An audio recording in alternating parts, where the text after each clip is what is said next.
Welcome to my sewing vlog. Today I'm going to be making a baile outfit. It's cold and rainy and I don't have to work today, so it's the perfect day to just hunker down, make some coffee, and make some cute little outfits out of scraps that I already have laying around in my sewing room. Over the past couple of years, sewing has really become my favorite hobby. It's such a great way to release my creative juices. I love to have my own personal style that no one else can really copy, and making my own clothes that fit me perfectly is one of the best ways to have that personal style. And I absolutely love upcycling, going to a thrift store, finding something that nobody else wanted and was most likely going to be thrown out, and turning it into something that I will cherish for a very long time. I really lucked up and found these quilt pieces. This whole entire bag was 99 cents and the others were like $2. So I'll be trying to make something out of that later. But for now, what I'm gonna do is I'm gonna take this leftover material that I did make something out of this already. If you've seen a previous video on my channel, you'll have seen that I made a coat for my big sister out of this material, but I had a lot left over and I was just trying to figure out what exactly I wanted to do with it. And I thought, you know what? I would love a skirt in this material. So I took a skirt that already fits me well, but the only issue is that this skirt is super short. I bought this last year and since then I've been hitting the gym, and now if I bend over even a little bit, all my goodies fall out and I don't need that. So I'm going to add additional seam allowances to the hemline in the back and on the sides.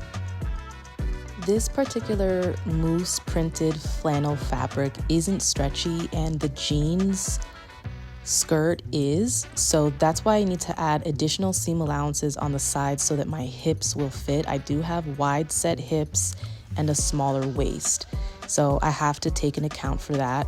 And I'm gonna add a zipper to the side, and I'll leave the pockets because I just don't really like that look. I thought maybe I would add some, but I ended up not adding any. So the first thing I did was put my skirt on top of the material and kind of figured out exactly where I wanted it to lay on the mousse print.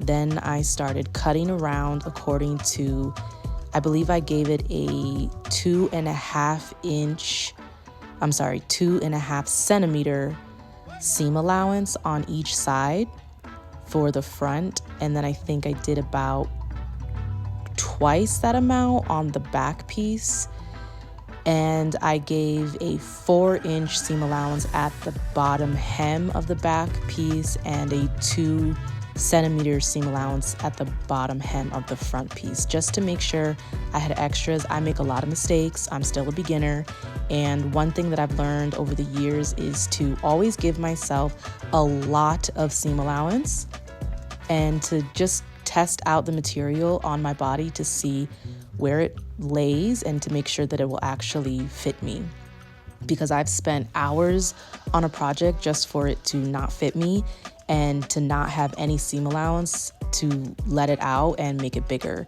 You can always make something smaller, but it's really hard to make something bigger, even if you do have extra material. So I just always give, even if it seems like a ridiculous amount of seam allowance, I give the extra seam allowance, and then I can just cut down and remove the additional material later on, and then add that to my scrap box for later.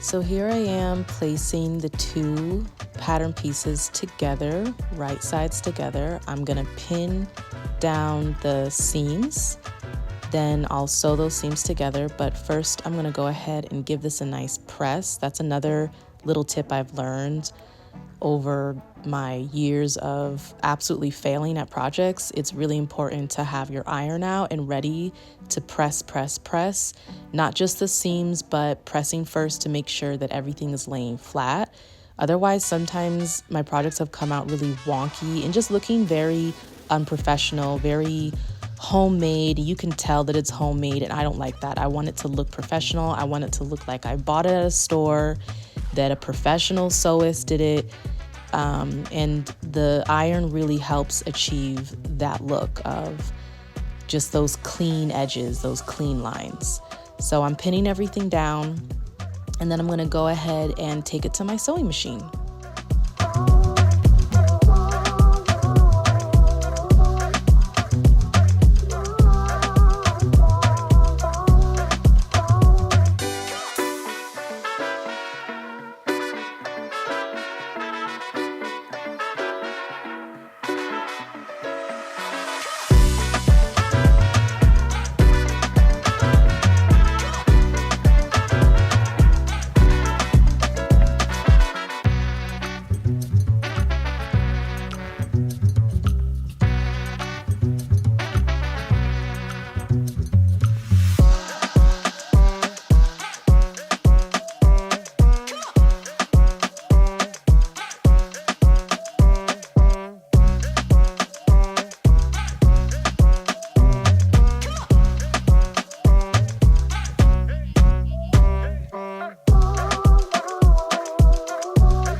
So now that I have all the seams sewn together, I'm gonna go ahead and give those a nice press so they're lying flat. And so I can continue with the next part of this project, which is to put in the invisible zipper. So I'm opening up that seam on one side, and then I'm gonna pick out a zipper from my zippers collections. I always buy zippers when I see them at the thrift store because this one in particular was 39 cents. I didn't know if I was going to use it, but I bought it anyways, and here I am.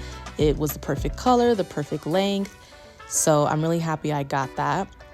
I went ahead and pinned the zipper in place and made sure to line it up really, really neatly and attached my zipper foot, which if you don't have one of these, I would highly recommend getting one. It has made installing zippers so seamless and so much easier.